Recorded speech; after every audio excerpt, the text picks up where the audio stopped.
the fact that you understand that you need to be perfect in handling, in dealing with El Shaddai in order for him to be willing to participate in your affairs. So there are a few prayers we're going to pray at the end of the service. But this is the entire situation. For the promise that he should be heir of the world was not to... There is a different sound I hear. Though our generation might be falling, such as hear that sound will be standing erect. And walk with that insight. Walk with that understanding. Relate with me from that standpoint. You will not believe that after God gave this man a word, I've made you, he changed its name. Father of nations. Oh my God. God had spoken to this man. I thought the man was convinced. I thought he was convinced. It was after this discussion he went home, and Sarah, having been without children for so long, advised Abraham to take her maid. And the man did not consult God, and he took that maid. That means he is not yet perfect in the revelation of God as El Shaddai. Because he has not accepted that God is El Shaddai. You are not with me. When the option of a bailout came, he yielded to that bailout because he had not yet come to the point of being perfect in handling the revelation of God as El Shaddai. Most of you come to church, but when you are in crisis, that's when we see all the bailout structures that you put in place in order to escape. You see, that's a proof of the fact that you have not yet understood, you have not accepted, it has not come into your heart that God is all sufficient. So in your insufficiency, you are still trying to make things happen. And as long as you still have that natural strength in your flesh to make things happen, the El Shaddai will wait. You just wait. You are still strong, he will wait. You are still navigating, he will wait. And unfortunately, in the case of Abraham, he actually waited for a very long time.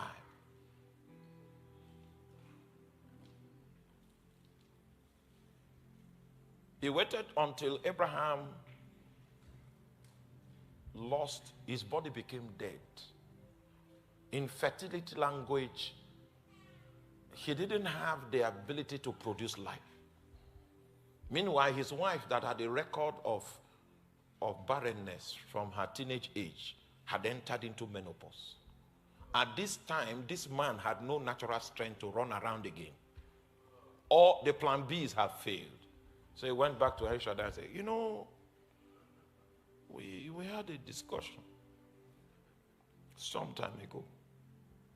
And you said you were willing to show me that you are El Shaddai. The normal human being, except the one that God has dealt with, will not be able to be perfect with the revelation of El Shaddai. Yes, if God has not conquered the ability that is rooted in your flesh, you will think that your human wisdom can still make you get by. And as long as you are strong in your human capacity, which God knows that is insufficient, he will wait. For many of you, El Shaddai has been waiting because you are too strong. You are still navigating. You are still... Part of what this Limitless conference is about is that each and every one of us that is still struggling will lay all of those struggles down and accept him as the El Shaddai.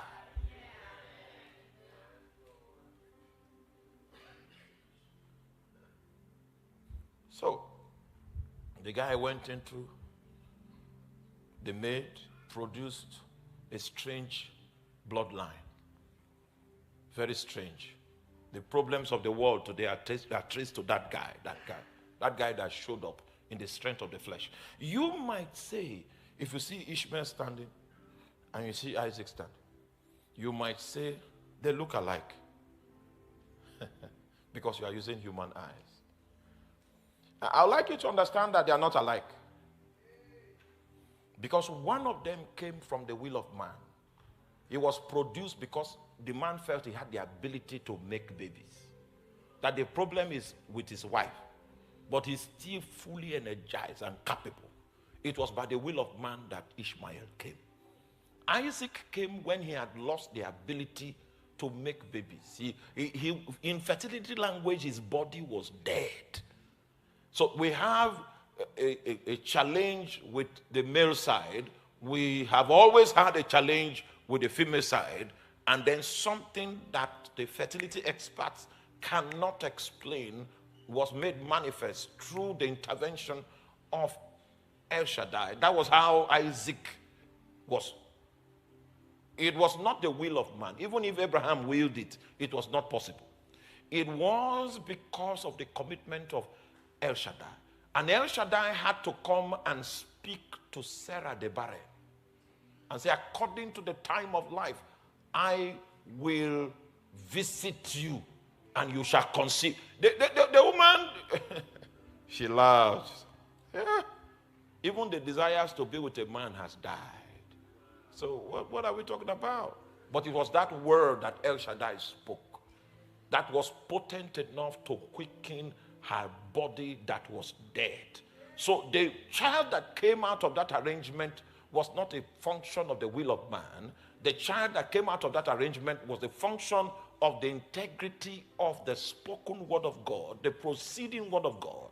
So if you see two of them standing, Ishmael does not have the wiring to be able to inherit the spiritual reality that was in the household of Abraham, because it was a product of the flesh.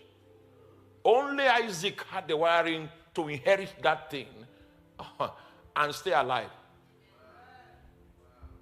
Now, so for many of us here, you are still active. That's why El Shaddai is waiting. El Shaddai is a gentle personality. He doesn't barge into your affairs. As long as you believe that you are competent enough to handle the situation, El Shaddai, the gentleman, will be standing aside. Unfortunately for us, there is a time in your pilgrimage upon the face of the earth where you will no longer have the ability.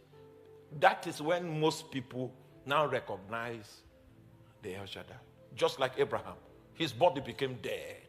And then he came back as that arrangement. Is it still? This conference is to bring you to a point where you don't need to grow old to accept the limitless dimensions.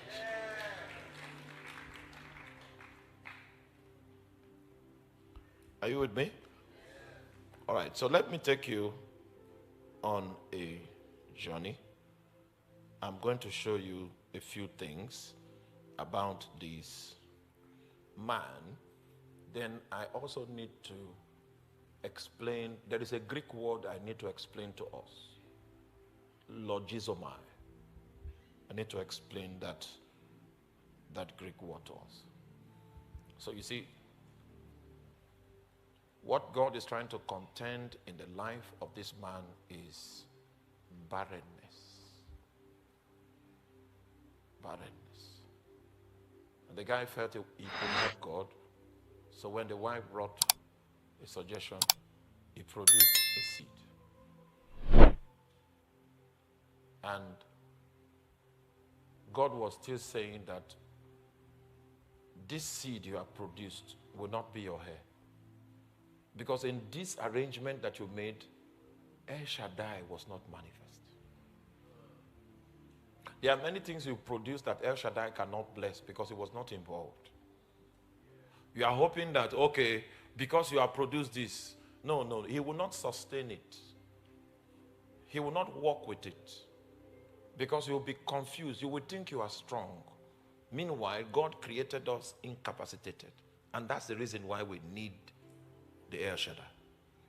So come with me, let's go to the book of Romans. Let's go to the book of Romans, and then let us see Abraham's challenges from the New Testament perspective. Let us see Abraham's challenges from the New Testament perspective. All right, so Romans chapter 4, verse 13, if you are there. So these scriptures seem to capture all the details that we need to know. When Abraham came to his senses and was willing to walk before God, the revelation of the El Shaddai in hand until he becomes perfect. You see, one of the things that you will be compelled to do when you are handling the El Shaddai is that you will have to acknowledge your insufficiency. And that means you are not willing to carry out any action in the flesh. And this disposition is a function of the fact that you understand that you need to be perfect in handling, in dealing with El Shaddai in order for him to be willing to participate in your affairs. So there are a few prayers we're going to pray at the end of the service. But this is the entire situation. For the promise that he should be heir of the world was not to Abraham or to his seed through the law, but through the righteousness of faith. There is a system. Okay. So in the Bible, we have two systems through which God walked. Are you there? In the Old Testament, God walked through the system called the law. And in the law is a doing system. So if God says something, you will have the responsibility to do and to fulfill what God has said on the strength of the resources of your own might and power.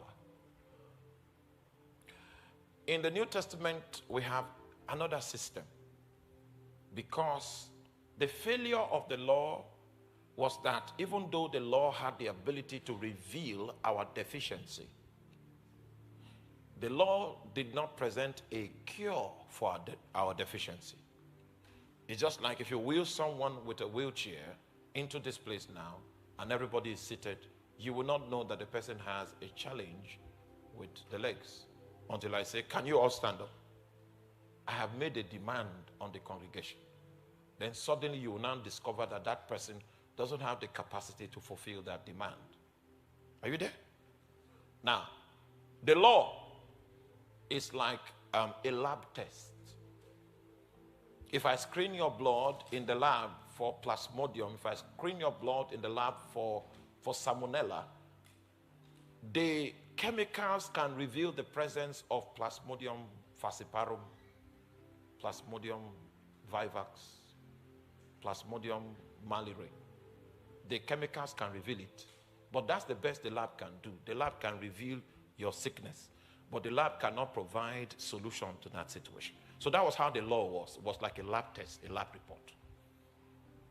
It reveals what is wrong, but it doesn't have the ability to correct it. That's the first system that God operated with. And the reason why God allowed the system of the law was to show humankind our limitation, that we were limited. Do you understand that? That, you see, the demands of God are higher than what we can accomplish and furnish in the flesh. It is supposed to bring us to a state of acknowledgement of our inadequacies. Are you there? So that when God comes with grace, because in grace, God reveals our condition, just like the law revealed it. But God now provides the ability for us to fulfill it. That's the difference between grace and the law. But you see, you cannot tap into grace if you don't understand that you have an infirmity. The law was supposed to humble every man and make every man come to that position where he realizes that he cannot boast about destiny. He cannot boast about everything or anything because he doesn't have the ability to furnish what God is demanding. In that state of humility, if God brings grace, he will jump at it because he knows that there's no other way out. All right? So that's the transition from the law to grace. And the Bible is saying that is the principle of grace that the El Shaddai walks by. God gave Abraham a promise, But it was not possible for Abraham to fulfill that promise by doing, because he tried to do, and he produced something. I don't want to go there. Produced most of the problems in this world today came out of that arrangement. I don't want to go into that. All right? So you will need to come to an acknowledgement of the fact that you have an infirmity, and that acknowledgement will be revealed in the fact that you are not willing to struggle in the flesh again. That will be an understanding of how to deal with the El Shaddai. I am not willing to struggle again. I have discovered that continuous struggles will produce the same results of defeat. It will reveal my infirmity, my limitation. And it will also make El Shaddai stand aside and not get involved in my issues. And El Shaddai is an ancient. Are you there? You need time. He dwells in eternity. You are the one that is running for time. He is good, so he can wait.